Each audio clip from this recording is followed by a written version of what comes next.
on the edge. I slept all through Greek. I'm surprised old tongue twister didn't twist my ears. I just scraped it on time this morning.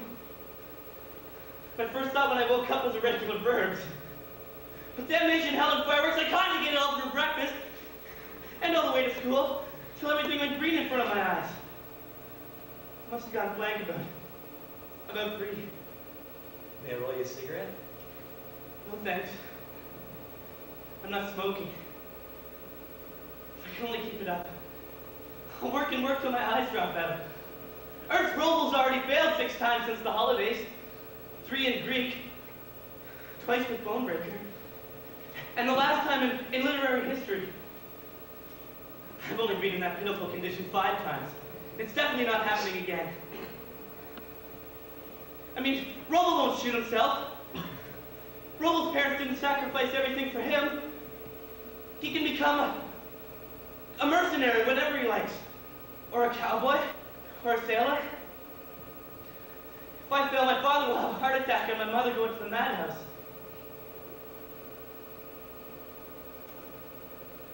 I'd never survive it. For the exams, I prayed like Christ in the garden. I implored God to let me catch consumption so that this bitter cup would pass. Well, it passed. But I'm still afraid to look up day or night. The halo that floats over it is winking at me from the distance.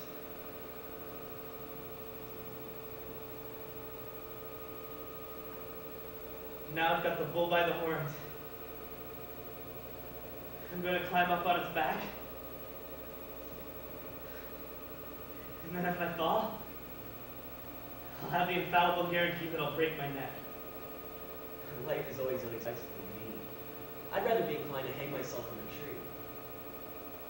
Where's Mom with tea? Tea will do me good. Look at me, Melchior. I'm actually shaking. I feel so strangely disembodied. Please touch me. I see, I hear, I feel so much more clearly. Yet it's all in a dream. It's as if my dead grandmother's telling me the story of Queen with no head. There once was a beautiful queen. More beautiful than all the other girls.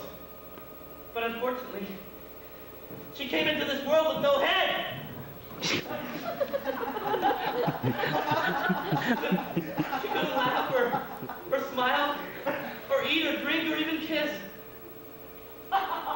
She could only make the court understand her with her soft little hands.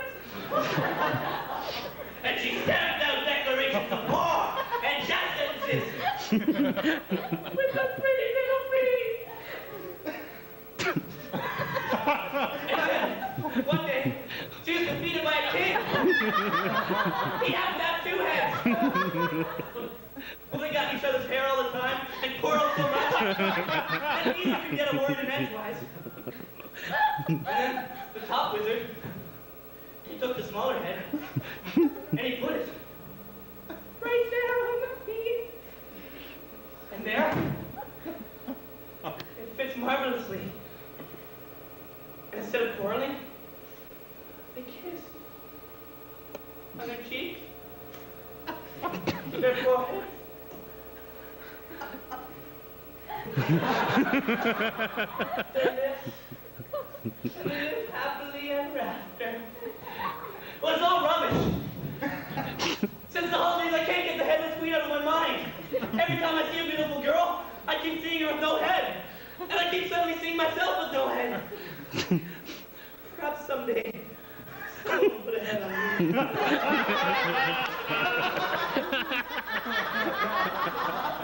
Roger Moore! Here, boys, drink your tea. And how are you? Thank you, Roger Moore. I'm watching the dance down there.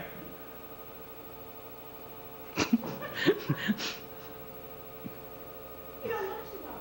You feel all right? It's nothing. late the last few nights. Imagine you've worked for the whole night. You shouldn't do that, Erstedt. You must look after yourself. Think of your health. School can't give your health back again. Brisk walks in the fresh air. That's what more to do with your age than perfect grammar. Yes. Brisk walks. Why didn't I think of that? When you're walking, you can work in your head. First, I'll still have to do the written work indoors. Do the written stuff. That'll make it easier for both of us. Mother, you know Max and Drake went down with nervous exhaustion. Hank and Riley came straight from Drake's deathbed today and told the head that Drake had died in his presence. The head said, "Indeed. Haven't you still got 2 hours of detention away from last week? Here's a note for your form. Get it sorted out. The whole class will assist in this meeting." Hank, you can hardly hear me. What's your book now, Phil? That Have you read it? not all. We're just in the Walpurgis night. If I were you, I would have waited a year or two for that. I've never come across a piece of writing so good. Why should I read it? So you don't understand it. You can't know that. I mean, I don't understand its deepest. We always read together. That makes it incredibly easier to understand. Well, you're old enough to know what's good for you and what's bad for you, Doctor. I only want to make you aware that even the best can work hard when one lacks the maturity to know how to use it.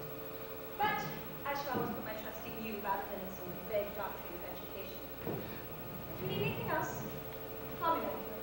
I'll be in my bed.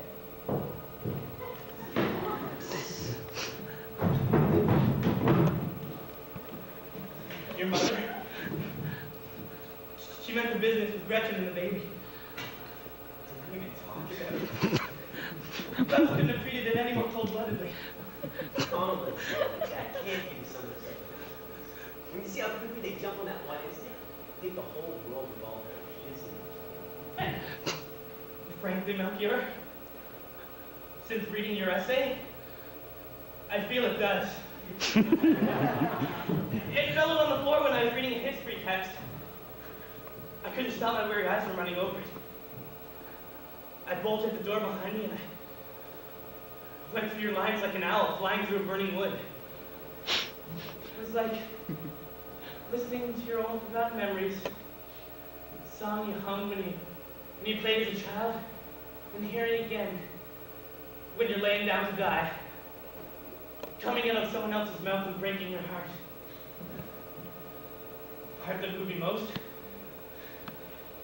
was the part you wrote about the girl. I can't get it out of my mind. Honestly, Melchior, I'd rather suffer wrong to do wrong. To have to be overpowered by such a gentle force, still be innocent.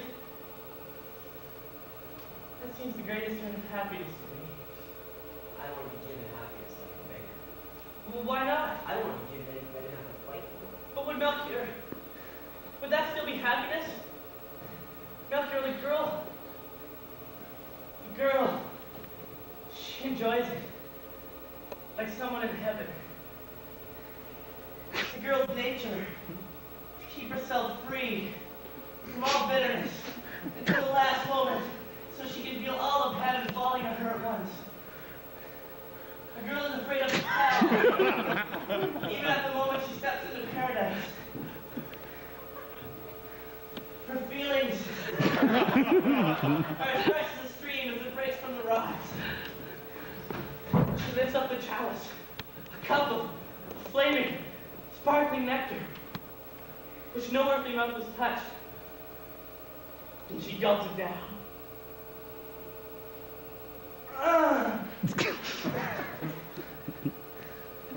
I think the satisfaction the man gets out of it must be cold and flat.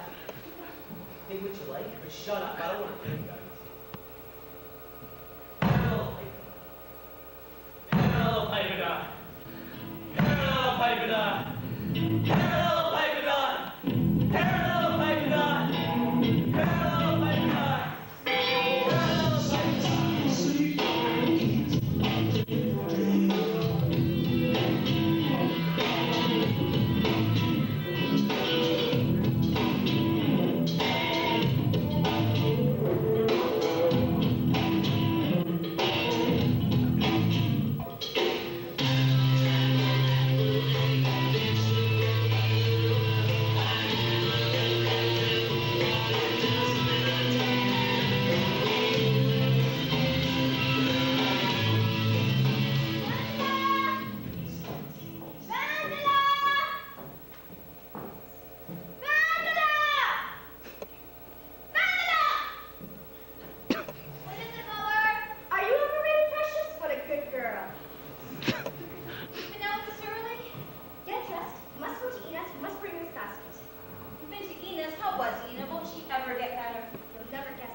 Why do you like this? Be contented, child. What more do you want? I would very much like to know. You came in through the window or down the chimney. You must guess me. Oh, yes, you must guess me, Mother, my precious. She'll tell you exactly. She's been there for a good half hour. I shall ask Eno when I get there. And don't forget, my precious, I shall be very interested myself to know whether he came through the window or through the chimney. Or perhaps I'd better ask the chimney sweep. The chimney sweep's bound to know who used the chimney. Not the chimney sweep! Not the chimney sweep! What does the chimney sweep know of a sort? He'll tell you all sorts of nonsense he doesn't repeat himself. What are you staring at in the street? Mother, it's a man. He's as big as 3 horses with feet as big as paddle steamers. I don't believe it! I don't believe it! He's holding bedstead under his chin and playing watch on the ride on it. Here, where is He's just going around the corner. You'll always be a child. Right, you're still your mother. Go get dressed, Glendon. Get dressed. I sometimes wonder if you'll ever get any sense into your head. Here. So have I, Mother. So have I. It's not much hope for my head. I have a sister who's been married 2.5 years, and I'm an aunt 3 times and have no idea how it all happens. Don't be cross, Mommy. Don't be cross. Who in the world should I ask but you? I feel ashamed of myself. Why can't you just answer me? Tell me, what is it? How does it all happen? You can't really expect now 14 myself to believe in this story. Oh, good Lord, child. How funny you are. What ideas you get. You can't do such a thing. Why not, Mother? It can't be anything bad if it makes you all so happy. Listen to me. Get dressed, Glendon. Get dressed. I'll go. And what if your child goes to the chimney sweep to ask? This will set me out of my mind. Come here, Glendon. I'll tell you everything. Oh, Almighty Father. Only not now, my precious. Tomorrow. The day after tomorrow. No, Whenever you Mother, want. no, tell me today, tell me this moment. I can never stop asking how to see you so frightened. I can tend to that. Oh, why can't you? You can sit right down here and I'll put my head in your lap and with an apron over my head. And you can talk and talk as if you're sitting alone in your own room. I won't let your